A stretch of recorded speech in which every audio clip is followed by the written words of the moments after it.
Olá, queridos, graça e paz do Senhor Jesus, bom dia. Aqui quem fala é o pastor Tião. Deixa eu compartilhar algo ao seu coração nessa manhã. Lá em 2 Reis, no capítulo 8, do versículo 1 ao 6, vai contar a história de uma mulher que foi, por muito tempo, provedora e mantenedora do ministério de Eliseu. Essa mulher, ela proveu uma casa para Eliseu, um lugar, um ambiente, um quarto, ela construiu só para o profeta. Quando passasse por a cidade de Sunem, essa mulher sunamita, Eliseu pudesse ficar ali na casa dela e se descansar e depois seguir a sua viagem. Essa mulher era uma pessoa que Eliseu tinha uma grande estima e uma grande consideração por causa do coração dela. Eliseu chega diante dela e previne ela a respeito de algo que Deus falara ao coração dele. Deus estava mandando agora um tempo de fome de 7 anos sobre Israel. E Eliseu chega para ela e diz: mulher, pega você e toda a sua família e sai do país. Peregrina por a terra, ande, vá para um lugar, porque Deus já determinou que vai vir uma fome sobre essa terra e durará 7 anos. 2 coisas importantes para que você entenda, que o Senhor falou ao meu coração. Primeiro, todas as vezes que a Bíblia fala a respeito da mulher, e essa em especial, a Bíblia não menciona o nome dela, a Bíblia também faz referência à igreja. A Bíblia nos dá a margem de interpretação que Deus está falando com a igreja de Cristo na terra. Então essa palavra é para mim e para você nessa manhã. Segundo, todas as vezes que a Bíblia fala do 7 fala de um ciclo. 7 fala de um tempo perfeito de Deus. 7 fala de um tempo onde algo inicia e se completa dentro de um propósito do Senhor. Havia 7 anos e quem mandou essa ordem foi o próprio Deus. Quem estava mandando a fome era o próprio Deus. O versículo 2 diz que essa mulher seguiu o conselho do homem de Deus imediatamente. E ela partiu com a sua família e ela passou 7 anos na terra dos filisteus. Uau, isso é tremendo. A Bíblia diz que essa mulher, ela abre mão de toda a sua casa, seus pertences, suas propriedades. E ela começa então agora a peregrinar. Ela pega o necessário e ela vai peregrinar na terra e ela começa agora a viver na terra dos filisteus. Quem são os filisteus? O grande inimigo de Israel. O grande inimigo de Israel. Essa mulher vai para lá e ela fica lá, dura lá durante 7 anos. Ela fez exatamente conforme a palavra do homem de Deus. Sabe, Deus se agrada quando nós decidimos obedecer a Ele. Mesmo diante de circunstâncias e adversidades, nós decidimos obedecer a palavra de Deus, a sua palavra liberada sobre nós. Essa mulher permaneceu e quando entrou 7 anos, ela não precisou Eliseu falar com ela de novo, não precisou Deus falar com ela de novo. Ela sabia que havia cumprido o propósito. E ela volta para a sua cidade. Quando ela volta para Israel, ela vem com o desejo de clamar ao rei para que haja uma restituição da sua casa e da sua propriedade. Quando ela está indo até o rei manda chamar Geazi, servo de Eliseu. E o rei pergunta: olha, Geazi, me diz, conte-nos os prodígios que Eliseu tem feito. E Geazi está contando exatamente a respeito da família dessa mulher, daquilo que havia acontecido, do filho que Eliseu havia ressuscitado. E quando Geazi está contando, a própria mãe do menino, a mulher sunamita, ela entra por aquele pátio. É interessante que Geazi está ali. E a Bíblia diz no versículo 5, a própria mãe do menino que Eliseu tinha ressuscitado chegou para apresentar a sua petição ao rei para readquirir sua casa e sua propriedade. E Geazi exclamou: essa é a mulher, ó rei. Essa é a mulher, ó rei, meu senhor. Este é o filho dela, a quem Eliseu ressuscitou. Observe que A mulher está ali com toda a sua família, ela volta com toda a sua família. O rei pediu que ela contasse o ocorrido e ela confirmou os fatos. Ela contou exatamente a história que Geazi havia falado.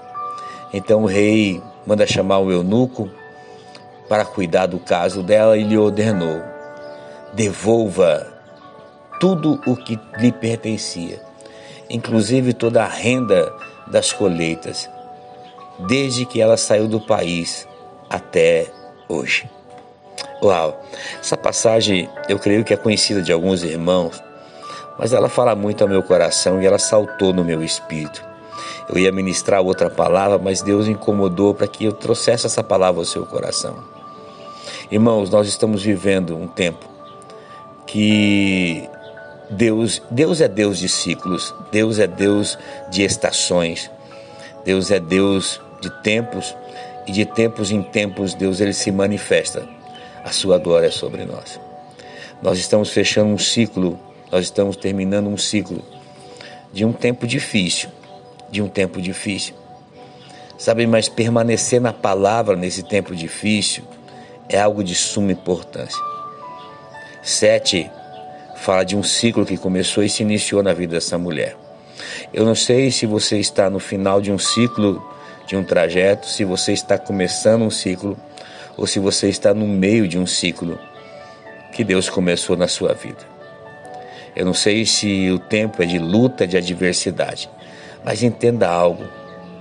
Deus ele precisa ser presente na sua vida e ser o centro na sua vida em toda e qualquer estação que você possa estar vivendo.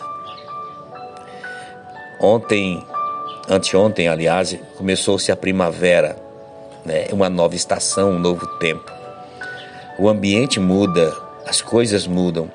Sabe, querido, quando fecha-se um ciclo, inicia-se outro, fecha-se um tempo que você viveu e começa outro agora. O que estava acontecendo na vida dessa mulher é exatamente isso. Um ciclo se fechou e outro estava sendo iniciado. O ciclo agora era de restituição.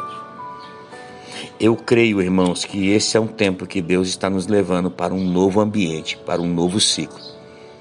Deus ele quer fechar ciclos na nossa vida. E como é que ele fecha? Através da obra de arrependimento. Através de colocar os pingos nos is, da forma, eu digo isso no mundo espiritual, sabe? Nós acertarmos aquilo que tem que ser acertado, alinharmos aquilo que tem que ser alinhado ao propósito de Deus, porque Deus quer abençoar a sua igreja. Isaías 59:1 diz que o braço de Deus ele não está encolhido para que não possa abençoar, mas ele está estendido para nos abençoar. Deus ele tem suas mãos, seus braços estendidos para nos abençoar. Porém, eu preciso entender os processos que são necessários. São inevitáveis e são necessários. Ainda que doa, ainda que você precisa sair da zona de conforto, é necessário. É necessário com que algumas coisas entrem em ordem na minha e na sua vida para que Deus possa começar a abençoar as nossas vidas. Eu não sei, mas Deus está mandando dizer isso, talvez para algumas pessoas que estão me ouvindo, ou talvez apenas para uma pessoa. Às vezes Deus ele faz isso, ele muda todo um cenário, muda toda uma palavra para atingir o coração de uma pessoa. Talvez é o seu coração que Deus quer atingir nessa manhã. Mas eu quero dizer para você, Deus ele quer fechar esse ciclo na sua vida. Esse ciclo de derrota, esse ciclo de amargura, esse ciclo de aflição, esse ciclo de tristeza, esse ciclo de dúvida, de incerteza, esse ciclo que muitas vezes você não consegue ter a fé que te faz viver de uma forma inabalável no Senhor. Eu não sei exatamente o que você tem vivido, quais ciclos você tem vivido, mas uma coisa eu sei, Deus me trouxe nessa manhã para dizer para você, eu quero fechar um ciclo na sua vida e começar outro, totalmente diferente. Um tempo agora é um tempo favorável, é um tempo de restituição daquilo que você perdeu, daquilo que você deixou de conquistar. Sabe, talvez você esteja longe da presença de Deus, afastado dos propósitos de Deus, do chamado sobre a sua vida. Hoje Deus quer fechar esse ciclo na sua vida e começar outro. Deus está te chamando de volta. Deus está chamando de volta. Deus está dizendo: volta para casa, filho, filha. Volta para o propósito. Mas volta entendendo que Deus ele precisa fechar esse ciclo na sua vida. Fechar essa porta para você não voltar mais. E Deus começar uma nova história sobre a sua vida. É chegado um tempo novo. Hoje, profeticamente, abriu-se um portal espiritual para que eu e você possamos entrar dentro de um ambiente e de uma provisão sobrenatural de Deus.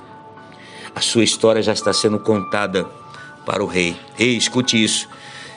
Eu digo isso na autoridade do Senhor. A sua história já está sendo contada para o rei.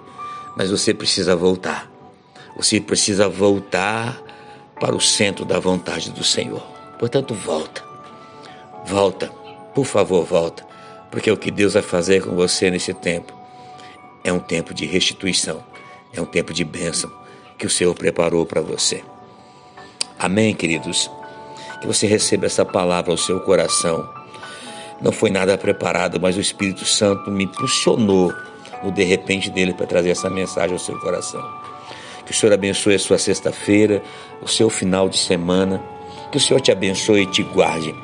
Que o Senhor faça resplandecer o seu rosto sobre ti e tenha misericórdia de ti e te conceda a graça. Que o Senhor volte para ti o seu rosto e te dê muita paz. Deus abençoe no nome precioso de Jesus.